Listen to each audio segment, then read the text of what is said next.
మిత్రులందరికీ ఈవీ తెలుగు ఛానల్కి స్వాగతం అండి. నేను మీ కృష్ణ చైతన్య మండేలా. ఈరోజు మన వీడియోలో ప్యూర్ ఈవీ ఈ ట్రాన్స్ నియోలో కంపెనీ వాళ్ళు చేసిన 10 లేటెస్ట్ అప్గ్రేడ్స్ ఏంటనేవి తెలుసుకుందాం అండి.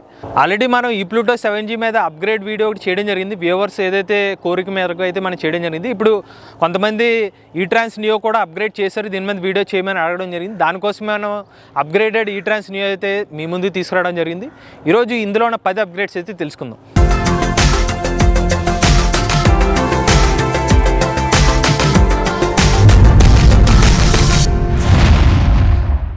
దీనికన్నా ముందు ఈ ట్రాన్స్ నియోలో ఉన్న స్పెసిఫికేషన్స్ ఒకసారి తెలుసుకుందాం అండి.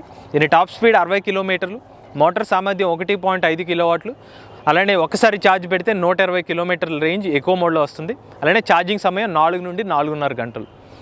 ఈరోజు మనం ఈ ఎలక్ట్రిక్ స్కూటర్లో ఉన్న అప్గ్రేడ్స్ చూసుకుందాం అండి. మొదటిగా మనం ఆల్రెడీ పాస్సార్ రివ్యూ చేసినప్పుడు కూడా చెప్పడం జరిగింది, సీట్ కొంచెం చిన్నగా ఉందని చెప్పారు. అలాగే కస్టమర్స్ కూడా అదే చెప్పారు. దానికోసం ఏం చేశారంటే మొన్నటి వరకు 640 మిల్లీమీటర్ల లెంత్ ఉండే ఈ సీట్ని వీళ్ళు 780 మిల్లీమీటర్కి అయితే పెంచారు. అంటే 140 మిల్లీమీటర్ల లెంత్ని అయితే కొంచెం పెంచడం జరిగింది. మనం క్లియర్గా చూడవచ్చు. అంటే రైడర్కి అలానే పిలియన్కి కూడా కొంచెం కంఫర్ట్ అయితే ఫీల్ అవ్వచ్చు. అలానే విడ్త్ కూడా ఒక 10 మిల్లీమీటర్లు అయితే వీళ్ళు విడ్త్ కూడా పెంచడం జరిగింది. అంటే కాల్ దగ్గర కూడా కొంచెం కంఫర్ట్ పెరుగుతుందని అయితే వీళ్ళు చెప్పడం జరిగింది. సో ఈ లెంత్ పెంచడం వల్ల రైడర్కి అలానే పిలియన్కి కంఫర్ట్ అయితే బాగుంటుంది. ఇక రెండో అప్గ్రేడ్ చూసుకున్నట్లయితే దీని బ్యాటరీ గురించి అండి. సో మొదట్లో ఈ ట్రాన్స్ నియోలో బ్యాటరీ పైకి ఉండేది, దానివల్ల ఛార్జర్ పెట్టుకోవడానికి స్పేస్ ఉండేది కాదు. ఇప్పుడు ఏం చేశారంటే వీళ్ళు ఇక్కడ లోపల చాసిస్ డిజైన్ కొంచెం మార్చడం జరిగింది. సో దాంతో బ్యాటరీ ఇక్కడ ఈ స్లాంట్ చేశారు. మొన్నటి వరకు బ్యాటరీ పైకి వచ్చేసేది, ఇక్కడ వరకు వచ్చి, సో మీరు బూట్ స్పేస్ ఏమి ఉండేది కాదు. ఇప్పుడు ఏం చేస్తారంటే వాళ్ళు ఈ బ్యాటరీ పొజిషన్ మార్చారు. సో ఇక్కడ చాసిస్ ఎలిమెంట్ లోపలికి పెట్టారు. సో దాంతో బ్యాటరీ మన లోపలికి వెళ్ళడం వల్ల బూట్ స్పేస్ అయితే లభిస్తుందండి. సేమ్ ఈ ప్లూటో 7Gకి చేసిన అప్గ్రేడ్ ఇందులో చేయడం జరిగింది. దీనివల్ల ఏం చెప్తున్నారంటే సెంటర్ ఆఫ్ గ్రావిటీ కూడా బాగుంటుందని చెప్తున్నారు. రైడ్ ఎక్స్పీరియన్స్, కంట్రోలింగ్ బెటర్ అవుతుందని అయితే వాళ్ళు చెప్పడం జరిగింది. ఇప్పుడు ఈ అప్గ్రేడ్ చేయడం వల్ల ఏమైందంటే ఇప్పుడు ఛార్జర్ అయితే పెట్టుకోవచ్చు. మీరు ఛార్జర్ అయితే పడుతుంది మీకు. ఇక మూడో అప్గ్రేడ్ చూసుకున్నట్లయితే లేడీస్ ఫుట్ రెస్ట్ అండి. మొన్నటి వరకు ఇది బాగా పైకి ఉండేది, దానివల్ల కూర్చున్న వాళ్ళు కొంచెం ఇబ్బందిగా ఫీల్ అవుతున్నారు కాబట్టి దానికి కింద దించామని చెప్పడం జరిగింది. అలానే ఇది ప్లాస్టిక్ మెటీరియల్కి టచ్ అయిపోయింది, దాన్ని కింద తీసుకొచ్చారు. అలాగే ఈ క్వాలిటీని కూడా కొంచెం మెరుగుపరిచారు. అది బేసిక్గా ఉండేది. సో దీనివల్ల కొంచెం ఎక్కువ లోడ్ పెట్టినా కాళ్ళు బరువు ఎక్కువైనా కూడా ఇది ఆగుతుందని అయితే వాళ్ళు చెప్పడం జరిగింది. ఇది మూడో అప్గ్రేడ్ ఈ ట్రాన్స్ నియోలో. ఇక నాలుగోది వచ్చి సస్పెన్షన్ అండి. మొన్నటి వరకు సస్పెన్షన్ ఏంటంటే ఇక్కడ స్పైరల్స్ బాగా దగ్గరగా ఉండే, దానివల్ల కొంచెం ఏదైతే సస్పెన్షన్ యాక్షన్ బాగా తక్కువ ఉండేది అని చెప్పేవారు. ఇప్పుడు దాన్ని ఏం చేశారంటే వైడ్ చేశారు. ఈ సస్పెన్షన్ కొంచెం పెంచడం వల్ల ఏమంటే మనకి ఇర్రెగ్యులర్ రోడ్స్ మీద వెళ్ళినప్పుడు కూడా సస్పెన్షన్ ఫీల్ అయితే బాగుంటుందని అయితే కంపెనీ వాళ్ళు తెలపడం జరిగింది.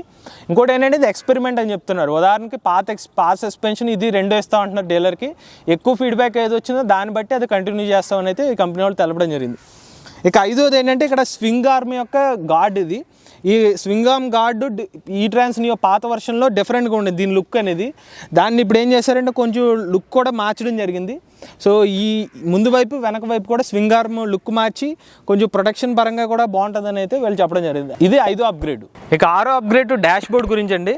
మనం ఆల్రెడీ లాస్ట్ టైం రివ్యూ చేసినప్పుడు కూడా చెప్పడం జరిగింది, కొంచెం మరీ ఎండ పడుతున్నప్పుడు కొంచెం అంత విజిబిలిటీ ఉండదని చెప్పాము. సో దాన్ని ఇప్పుడు వాళ్ళు కొంచెం ఇంప్రూవ్ చేశారు, కొంచెం విజిబిలిటీ కూడా పెంచడం జరిగింది. దీనివల్ల ఏంటంటే మనకి బ్యాటరీ పర్సంటేజ్ కూడా ఇక్కడ ఈ స్టాటస్ సింబల్స్ కూడా మార్చారు. మొన్నటి వరకు ఈ సైడ్లో ఉండేది అది, ఇప్పుడు దాన్ని ఇక్కడ పెట్టారు. అలానే కొంచెం లుక్ పరంగా కూడా ఏంటంటే కొంచెం బ్రైట్గా అయితే కనిపిస్తుంది మీకు. ఇంకోటి మోడ్స్ కూడా క్లియర్గా వస్తాయి. ఇప్పుడు మోడ్ 3, 2, 1 ఇటువంటి కొంచెం క్లియర్గా కనిపిస్తాయి. అలానే మొత్తం ఓవరాల్ ఇంటర్ఫేసే మార్చేశారు ఈ డాష్ బోర్డ్ది. ఈసారి ఎవరైనా ఈ ట్రాన్స్ నియో తీసుకున్నప్పుడు కొంచెం డాష్ బోర్డ్ విజిబిలిటీ కూడా కొంచెం బ్రైట్గా కనిపిస్తుంది. 7వ అప్గ్రేడ్ చూసుకున్నట్టయితే కీ లాక్ గురించి అండి. ఈ కీ లాక్ అనేది కొంచెం బాగా బేసిక్గా ఉండేది. ఉదాహరణకు బాగా తక్కువ క్వాలిటీది అని చెప్పేవారు మొన్నటి వరకు. ఇప్పుడు దీన్ని ఏం చేశారంటే ఇంప్రూవ్ చేశారు, కొంచెం క్వాలిటీ పెంచడం జరిగింది. సో మీకు కొంచెం గట్టిగా కూడా ఉంటుంది ఈసారి కీ లాక్ అనేది. సో ఇది 7వ అప్గ్రేడ్ మనకి ఈ ట్రాన్స్ నియోలో. ఇక 8వ అప్గ్రేడ్ చూసుకున్నట్లయితే పాత వర్షన్లో కొంచెం క్వాలిటీగా అంత దృఢంగా ఉండేవి కదా మిర్రర్స్ అనేవి. దాన్ని ఏం చేశారంటే కొంచెం ఐరన్ కానీ కొంచెం బలంగా అయితే డిజైన్ చేసినట్టు మనం అనుకోవచ్చు. కొంచెం బలంగానే ఉన్నాయి ఈసారి. సో ఈ క్వాలిటీ కూడా పెంచారు ఈ కొత్త అప్గ్రేడ్లో ఈ ట్రాన్స్ నియో మిర్రర్స్ కొంచెం దృఢంగా వచ్చినాయి మనకి. ఇక 9వ అప్గ్రేడ్ వచ్చి ఫ్రంట్ సస్పెన్షన్ అనమాట. ఈ ఫ్రంట్ సస్పెన్షన్ కూడా వీళ్ళు అప్గ్రేడ్ చేసామని చెప్పడం జరిగింది. ముఖ్యంగా ఇక్కడ సస్పెన్షన్ ఏంటంటే బెల్లోస్ అన్నీ ఉంటాయండి. ఇది ప్లాస్టిక్ గార్డింగ్ వస్తుంది. దీనివల్ల ఏంటంటే డస్ట్ కానీ వాటర్ కానీ వచ్చినప్పుడు ఈ పాడవకుండా ఉండడానికి ఆ బెల్లోస్ కూడా వీళ్ళు యాడ్ చేయడం జరిగింది. సో దీనివల్ల క్వాలిటీ కూడా పెంచాము, రైడ్ ఎక్స్పీరియన్స్ కూడా బాగుంటుందని అయితే కంపెనీ వాళ్ళు తెలపడం జరిగింది. ఇక చివరిగా 10వ అప్గ్రేడ్ చూసుకున్నట్లయితే దీని గ్రాబ్ రైల్ అనమాట. ఇది ఏంటంటే కొంచెం చిన్నగా ఉండేది ఇదివరకు, దాన్ని కొంచెం పొజిషన్ కూడా మార్చారు. అంటే సీట్ వెనక్కెళ్ళడం వల్ల దీన్ని కొంచెం స్లైట్గా ఇలా మార్పులు చేసి ఇక్కడ పట్టుకునే స్పేస్ వెనకాల ఎవరైతే ఉంటారో పట్టుకోవడానికి వీలుగా అయితే ఇవ్వడం జరిగిందండి.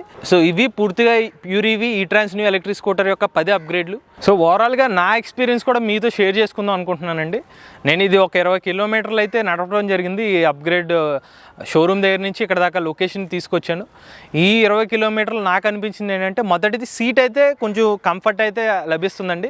పాత కొంచెం స్పాంజినెస్ బాగా ఎక్కువ ఉండేది ఈ ట్రాన్స్ న్యూది. దాంతో పోలిస్తే కొంచెం వెడల్పు ఇవ్వడం వల్ల కూడా రేర్ సైడ్ ఎవరైతే కూర్చుంటారో కూడా కొంచెం కంఫర్ట్గానే కూర్చోవచ్చు. అదొక మంచి అప్గ్రేడ్ అని చెప్పుకోవచ్చు. ఇక సస్పెన్షన్ అయితే నాకు అంత యాక్షన్ ఏం కనిపించలేదు. వాళ్ళు ముందు ఇచ్చిన దానికి ఇప్పుడు ఇచ్చిన దానికి కూడా నాకు అంత డిఫరెన్స్ ఏం కనిపించలేదు. ఎందుకంటే మ్యాక్సిమం హైదరాబాద్లో రోడ్స్ అన్ని ఫ్లాట్గానే ఎక్కువ కనిపిస్తాయి కాబట్టి సిటీ రోడ్లో తిరిగాను కాబట్టి నాకేం పెద్దగా డిఫరెన్స్ కనిపించలేదు. మేబీ ఇర్రెగ్యులర్ రోడ్స్లో నడుపుంటే నాకేమైనా డిఫరెన్స్ కనిపించేది, కానీ పాతదానికి ఇద్దానికి సేమ్ అలాగే అయితే మనకు అనిపించడం జరిగింది. మూడోది డిజిటల్ మీటర్ అయితే ఖచ్చితంగా మనం డిఫరెన్స్ అయితే ఫీల్ అవుతామండి. అది బాగా ఏమైనా సన్లైట్ పడితే అసలు కనిపించేది కాదు డాష్ బోర్డ్ అనేది. ఇప్పుడు కొంచెం విజిబిలిటీ అయితే బాగుంది. ఇది నేను ఇమీడియట్గా అబ్జర్వ్ చేసిన కొన్ని మార్పులు. ఈ అప్డేట్ చేసిన తర్వాత కొన్ని విషయాలు అయితే మీతో షేర్ చేసుకుంటున్నాను. ఖచ్చితంగా ఎవరైనా ఈ ట్రాన్స్ నియో తీసుకుందాం అనే ఆలోచనలు ఉన్నారు, ఈ 10 అప్గ్రేడ్స్ ఒకసారి గమనించండి.